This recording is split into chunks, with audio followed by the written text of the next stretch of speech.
I still remember the way the sunlight hit the emerald silk of my gown that day, the same day my past collided with my present. People whispered, jaws dropped, cameras flashed. But I didn't flinch. I held my head high, one child's hand in each of mine, Ethan, Grace, and Noah, and we walked out of that wedding like royalty, leaving a battlefield we'd already won. Behind me inside the grand hall was the man who once called me Baron, now staring at the children who bore his eyes. Rewind 1 year. That same man, Daniel Prescott, my husband of 5 years, told me he deserved more. More than a woman who couldn't give him a child. I still remember the sting of his words that night, how cold his eyes looked when he threw my suitcase out and slammed the door behind me. His mother stood by the staircase, arms crossed, whispering, "It's for the best." 6 weeks later, I found out I was pregnant, with triplets. There was no dramatic music, just me alone in a clinic bathroom staring at 3 faint lines on a stick and crying so hard my knees gave out. I didn't call him. He didn't deserve to know. Not then, not ever, or so I thought. My best friend Camille took me in.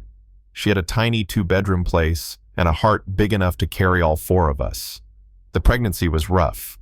I had days I couldn't get out of bed nights. I cried myself to sleep, wondering how I'd survive. But then they were born, and everything changed. Ethan was the first to open his eyes wide and blue, just like Daniel's.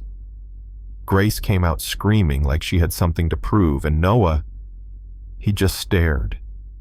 Quiet, intense, like he'd already seen the world and didn't trust it. Fast forward. Daniel was getting married. Social media buzzed about it for weeks. Luxury venue, orchestra, designer dress, even a swan. A damn swan. And then Camille got this look in her eye and said, "Let's go." I laughed. Thought she was joking. She wasn't. So I got dressed the kind of dress that makes people stop mid-sentence, and I brought my kids, not to crash the wedding, just to return what was once thrown away. When we walked into that hall, silence. You could have heard a pin drop between the string quartet's notes. Daniel's smile froze. Olivia, his new bride, looked from me to the children and then back at him. Confusion, turning to horror. And I just nodded politely, kissed each of my babies on the forehead, and walked right out. Camille whispered, "You should have seen his face. It was like the earth just cracked open under him." But it wasn't about revenge. It was about closure. For years, I carried the weight of his rejection, thinking maybe he was right, maybe I wasn't enough. But standing there with my 3 children, watching the man who broke me tremble. That was healing. Later that night, back at Camille's, the kids were tucked in, and I finally breathed. Deeply. No heaviness, no shame. Just me, my wine glass, bare feet on cool kitchen tiles, and freedom. Meanwhile, Daniel's perfect wedding was unraveling. He couldn't eat, couldn't smile, couldn't stop replaying the sight of his kids because, yeah, he knew. The moment he saw Ethan's eyes, Grace's curls, Noah's quiet stare, he knew. Those weren't just kids. Those were his kids. And Karma. Karma was sitting at his table in the form of his mother. She'd been dabbing her eyes all night. He thought it was wedding emotion. It wasn't. Later, she pulled him aside and whispered, "I saw them, Laura's children. They're yours. We were wrong, Daniel." That night in their hotel suite, Olivia reached for him, glowing in her red lingerie. Daniel turned away. He told her he was tired, but the truth. His heart was miles away, sitting in a quiet kitchen with the children he'd never held. Months passed.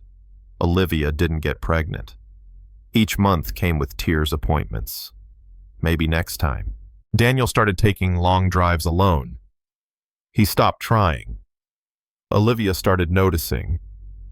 "Are you hiding something from me?" she asked one night, standing in the doorway in tears. He didn't answer. Because yes, he was hiding something. He was haunted by the life he threw away. One day, fate threw him a lifeline. He ran into Camille. He begged. He pleaded.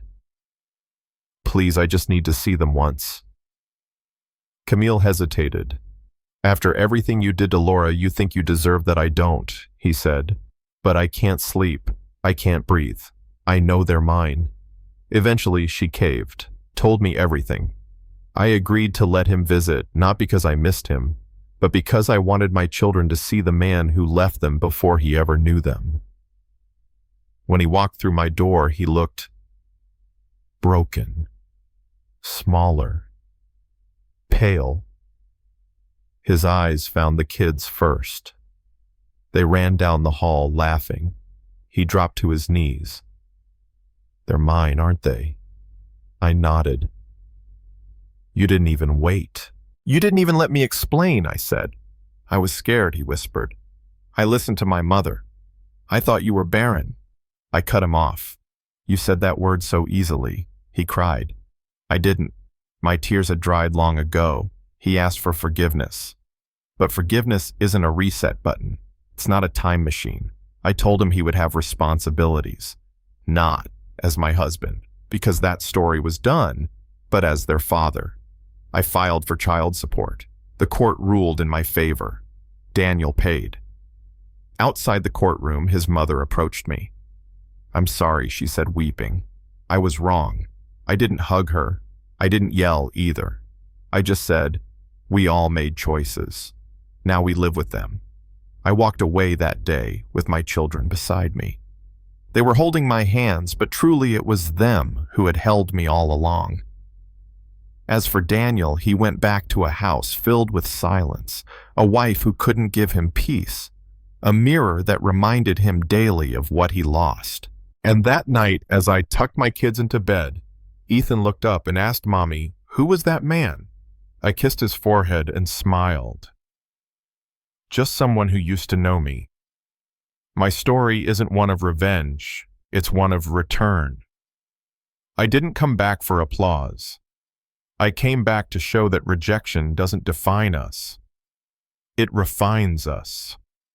Some people will say I was cold, that I should have forgiven him, taken him back. Others will say I did the right thing.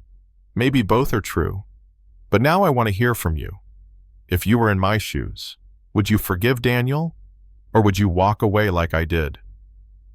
Drop your thoughts in the comments.